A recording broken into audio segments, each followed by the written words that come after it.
Assalamualaikum warahmatullahi wabarakatuh. Kami dari kelompok 3 kelas 11 2C14 akan mempresentasikan proyek kami yang berjudul DB Salary atau Program Penggajian.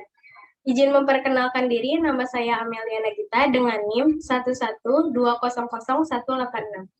Nama saya Anissa Ramadanti dengan NIM 1120242.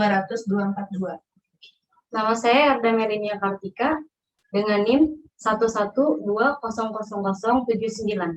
Nama saya Labibah Kamila Ahmad dengan NIM 112000359.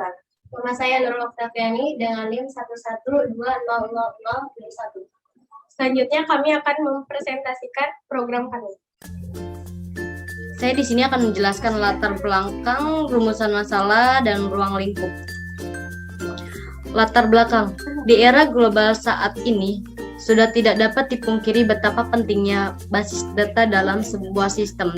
Dan saat ini, sistem informasi manajemen merupakan bagian tak terpisahkan dari suatu organisasi di mana sistem informasi yang menghasilkan hasil keluaran output dengan menggunakan masukan input dan berbagai proses diperlukan untuk memenuhi tujuan tertentu dalam suatu kegiatan manajemen. PT 5 Srikandi Sukses atau dengan nama lain PT LSS adalah suatu persor yang bergerak di bidang jasa garmen di wilayah Karawang. Gaji merupakan hak yang dimiliki oleh karyawan di setiap perusahaan dimanapun yang harus dibayarkan dalam setiap jangka waktu tertentu sesuai dengan perjanjian dan ketetapan yang berlaku di sebuah perusahaan. Penelitian yang dilakukan untuk menganalisa sistem gaji karyawan yang saat ini masih manual, belum terkomputerisasi dengan baik karena terbatasnya pengetahuan sistem database dan aplikasi komputer sehingga menyebabkan permasalahan dalam perakapan perhitungan dan keakuratan informasi penggajian. Metode yang digunakan dari perusahaan tersebut adalah dengan merancang bangun sistem gaji karyawan sesuai dengan sistem yang dibutuhkan. Dengan adanya rancangan bangunan implementasi sistem gaji diharapkan memberikan solusi yang lebih efisien dalam perhitungan gaji karyawan dengan cepat. Dengan prinsip-prinsip tersebut diharapkan dapat memberikan kemudahan pada user dalam menyampaikan permasalahan serta memudahkan untuk identifikasi permasalahan sehingga dapat mewujudkan efisiensi dan efektivitas pelayanan user. Untuk rumusan masalahnya, dari uraian di atas maka akan kami ambil permasalahan pokok yang dibahas dalam makalah, yaitu bagaimana merancang struktur sistem database pada sistem penggajian pegawai. Yang kedua itu bagaimana bentuk IRD dari database penggajian pegawai. Terus yang ketiga itu bagaimana bentuk LRS dari database penggajian pegawai. Terus yang keempat itu apa saja spesifikasi file yang digunakan dalam penyusunan MySQL. Yang kelima itu bagaimana membuat program penggajian di SQL Command Form. Ruang lingkupnya itu batasan masalah dalam makalah ini yaitu pembuatan IRD, LRS, dan programan SQL Command Form. Adapun tujuan dari makalah ini adalah 1. Pemenuhan tugas mata kuliah aplikasi basis data. 2. Mahasiswa dapat memahami dan mampu merancang ERD dan LRS sistem basis data. Mahasiswa dapat memahami dan mampu membuat program atau tool SQL pada command prompt. Pembahasan. Konsep logis database. 1. Entity Relationship Diagram atau ERD. ERD adalah model entity relationship dirancang untuk menggambarkan persepsi dari pemakai dan berisi objek-objek yang disebut entity dan hubungan antar entity-entity yang disebut relationship. Pada model ER, data yang ada dalam dunia nyata ditransformasikan menjadi sebuah diagram. A. Entitas. Entitas adalah segala sesuatu yang dapat digambarkan oleh data berbentuk persegi. Berikut adalah entitas penggajian pegawai. 1. Ada jabatan, 2. Golongan, 3. Pegawai, 4. Pendapatan, detail gaji, dan potongan. Itu yang akan kita gunakan sebagai dasar pembuatan tabel dari proyek ini. Yang kedua ada atribut. Atribut merupakan pendeskripsian karakteristik dari entitas, digambarkan dalam bentuk elips. Berikut atribut-atributnya. 1. Jabatan, dengan filenya kode jabatan, nama jabatan, gaji pokok, tunjangan jabatan. Yang kedua ada tabel golongan, dengan filenya kode golongan, upah lembur, tunjangan kesehatan. Yang ketiga ada pegawai, dengan filenya NIP, nama pegawai, jenis kelamin, alamat, nomor telepon, kode jabatan, kode golongan. Yang keempat ada tabel pendapatan, dengan filenya nomor slip, tanggal slip, pendapatan, potongan, NIP, gaji bersih, dan kode user. Yang kelima ada tabel detail gaji, dengan filenya nomor slip, kode potongan, jumlah. Yang keenam ada tabel potongan, dengan filenya kode potongan, nama potongan. Dan yang ketujuh ada tabel user, yang filenya adalah kode user, nama user, dan password. Ini adalah relasi atau hubungan dari proyek data penggajian. Relasi menunjukkan adanya hubungan di antara sejumlah entitas berbentuk belah ketupat. Relasi yang digunakan memiliki, mempunyai, dan terdapat. Ini adalah bentuk dari diagram atau ERD. Nah, jadi jabatan mempunyai, ini dibacanya dari pegawai, pegawai mempunyai jabatan, pegawai mempunyai golongan. Lalu yang pendapatan. Pendapatan memiliki detail gaji, dan di detail gaji terdapat potongan. Mereka saling berhubungan sesuai dengan tabel-tabel yang tadi. Konsep logis database. Yang kedua ada LRS atau Logical Relational Diagram. LRS merupakan representasi dari struktur rekod-rekod pada tabel yang berbentuk dari hasil relasi antar himpunan entitas. Spesifikasi file. Spesifikasi file merupakan penjelasan mengenai bentuk-bentuk file database yang digunakan untuk pengolahan proses sistem. Spesifikasi file yang digunakan dalam pengajian karyawan sebagai berikut. 1. Tabel jabatan. Tabel jabatan terdiri dari kode jabatan, nama jabatan, gaji pokok, dan tunjangan jabatan. Di sini kode jabatan mempunyai tipe varchar, size 4, dan merupakan primary key. Nama jabatan dengan tipe varchar, size 25, gaji pokok dengan tipe varchar, size 25. Dan tunjangan jabatan dengan tipe varchar size 25. Kedua, tabel golongan. Tabel golongan terdiri dari kode golongan, upah lembur, dan tunjangan kesehatan. Di sini kode golongan merupakan mempunyai tipe varchar size 2 dengan primary key. Upah lembur tipe varchar dengan size 10 dan tunjangan kesehatan dengan tipe varchar size 10. Ketiga, tabel pegawai. Tabel pegawai mempunyai NIP, nama pegawai, jenis kelamin, alamat, nomor telepon, tanggal masuk, kode jabatan, dan kode golongan. NIP mempunyai tipe varchar dengan size 8 dan primary key.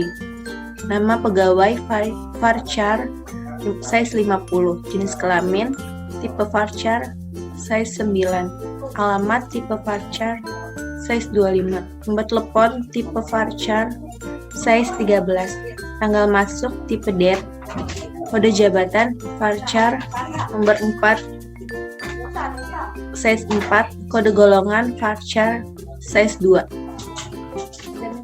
Lanjut, di sini saya akan membacakan spesifikasi file pada tabel potongan.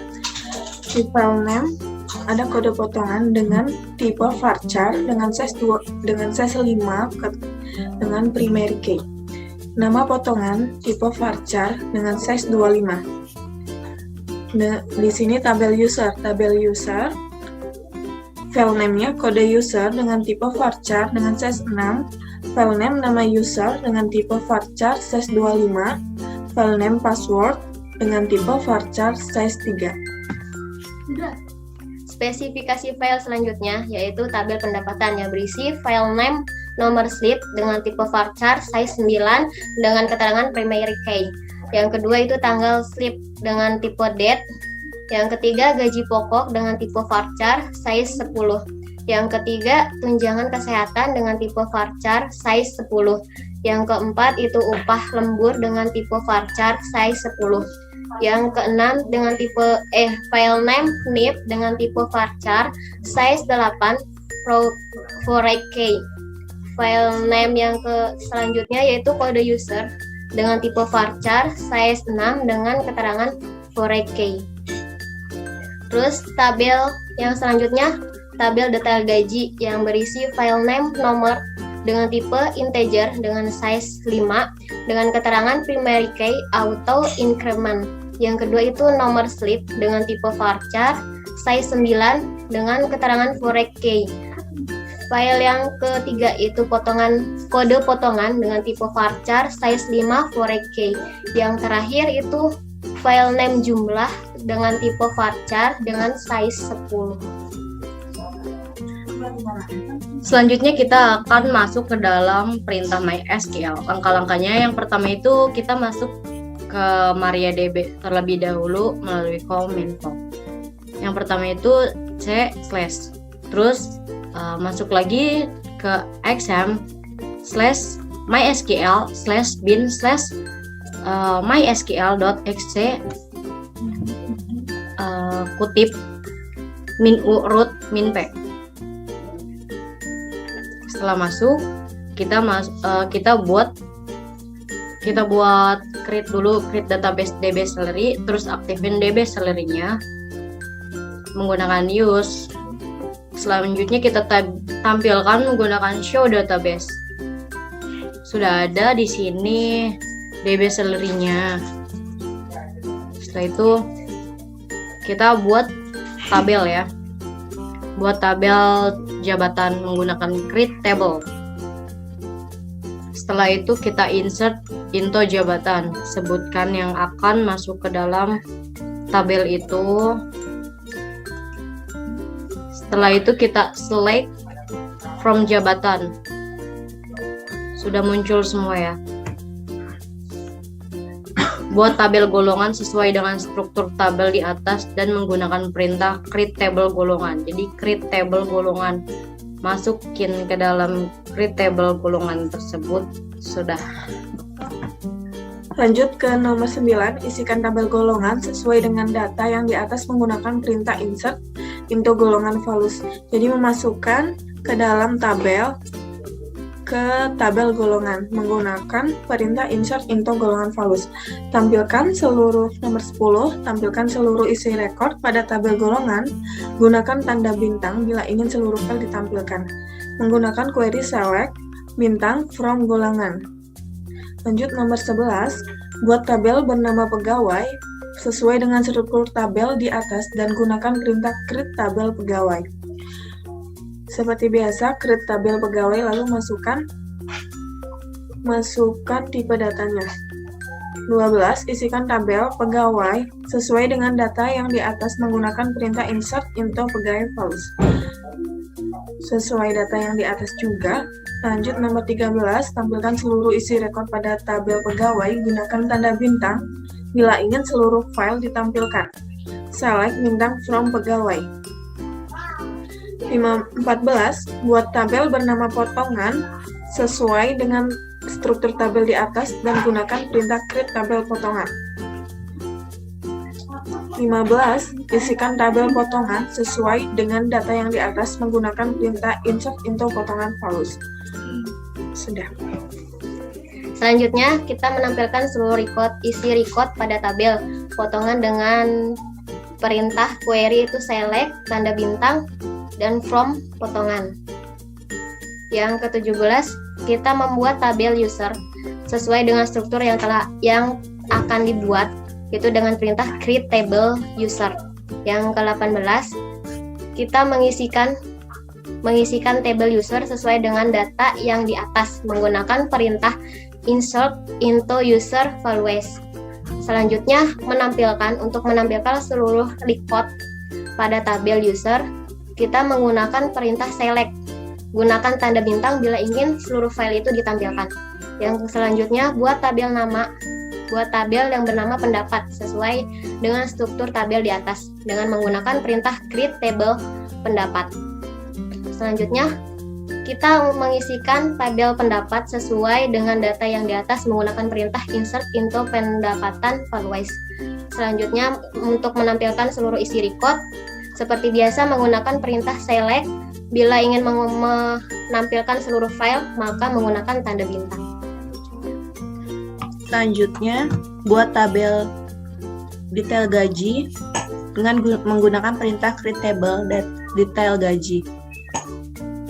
Isikan tabel detail gaji sesuai dengan data yang di atas menggunakan perintah insert into detail gaji value.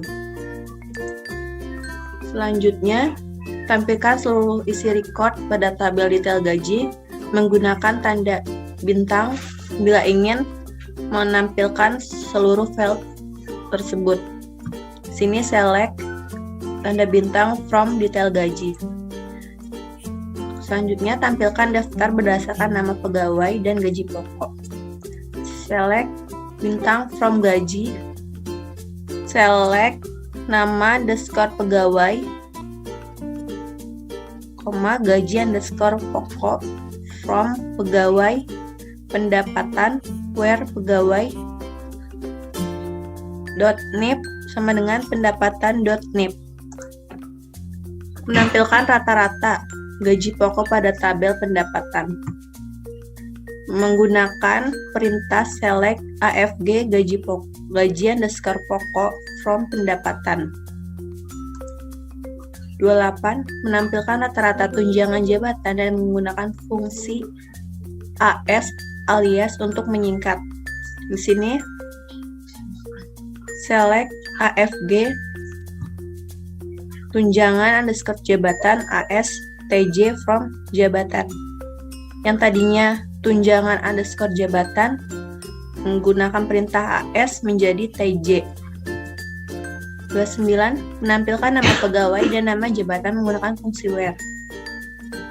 Select nama underscore pegawai, nama underscore jabatan from pegawai, jabatan. Where pegawai.kode underscore jabatan sama dengan jabatan.kode underscore jabatan. 30. Memasukkan file baru pada tabel jabatan menggunakan fungsi alter table dan add. Sini alter table jabatan add nip varchar 8 not null. Muncul deskripsi jabatan sebagai berikut. Langkah selanjutnya adalah mengubah isi record pada tabel detail gaji menggunakan fungsi update. Fungsi update adalah untuk merubah record atau nilai di dalam suatu kolom. Di sini yang kita rubah adalah yang kode atau nomor slip G11200124 diganti menjadi G11200125 menggunakan fungsi update. Langkah yang ke-32 yaitu mengubah nama tabel gaji menjadi salary dengan menggunakan rename. Rename adalah untuk mengubah tulisan yang sebelumnya salah, jadi diubah menggunakan rename. Di sini tulisan yang kita rename adalah gaji menjadi salary. Langkah selanjutnya adalah mengisi data kolom yang baru ditambahkan menggunakan fungsi update dan set. Di sini sebelumnya ada kekurangan NIP pada tabel jabatan, jadi kita menambahkan NIP menggunakan fungsi update. Langkah selanjutnya adalah menghapus kolom yang ambigu pada tabel menggunakan fungsi drop. Di sini ada tabel gaji pokok yang sebelumnya terdapat di dua tabel. Jadi untuk menghapus satu kita menggunakan fungsi alter untuk menghapus record tabel yang satunya. Jadi menjadi ada satu. Langkah yang nomor 35 adalah menggabungkan 3 buah tabel menggunakan fungsi inner join. Fungsi inner join adalah untuk menggabungkan beberapa kolom tabel dari tabel yang berbeda menjadi satu. Di sini kita menggunakan 3 tabel, yaitu tabel pendapatan, tabel pegawai, dan tabel jabatan. Di sini kita menyatukan semua pendapatan-pendapatan sehingga menjadi total gaji. Tapi di sini masih gaji kotor.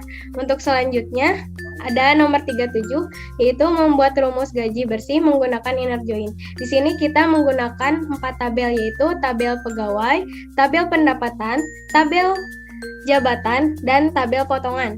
Di sini kita satukan semua tabelnya dan menggunakan alias gaji bersih, sehingga dari sini kita bisa tahu total pendapatan bersih kita berapa. Kesimpulan dari proyek database salary ini adalah 1. Dari hasil pembahasan perancangan sistem penggajian karyawan, maka dapat diambil kesimpulan dengan adanya pembentukan diagram seperti di atas, maka kami dapat lebih mudah menyajikan informasi tentang data-data karyawan tersebut. 2. Mempermudah informasi penggajian, pemotongan gaji, dan perusahaan dan dalam pencairan data-data karyawan. Yang ketiga, skema yang dihasilkan dapat diadopsi ke sejumlah sistem penggajian pegawai pada perusahaan lainnya. Yang keempat, kami dapat memahami dan merancang struktur data dasar database dengan menggunakan ERD dan LRS dan dapat membuat program lanjutan di dalam MySQL. Penggunaan program dapat sangat membantu di dalam setiap kebutuhan, terutama pengolahan data, dan dapat digunakan terus-menerus. Dengan adanya perencanaan ini, diharapkan dapat dikembangkan menjadi suatu program utuh untuk mengelola data penggajian dengan akurat dan efisien. Dengan menggunakan sistem ini, maka proses penggajian yang terjadi antara perusahaan dengan pegawai akan dapat terorganisasi dengan baik pada saat transaksi berlangsung. Dengan diterapkan sistem ini, diharapkan segala kendala tentang keterlambatan dan ketidakakuratan laporan dapat diatasi. Terima kasih atas perhatiannya, kurang lebihnya kami mohon maaf. Wassalamualaikum warahmatullahi wabarakatuh.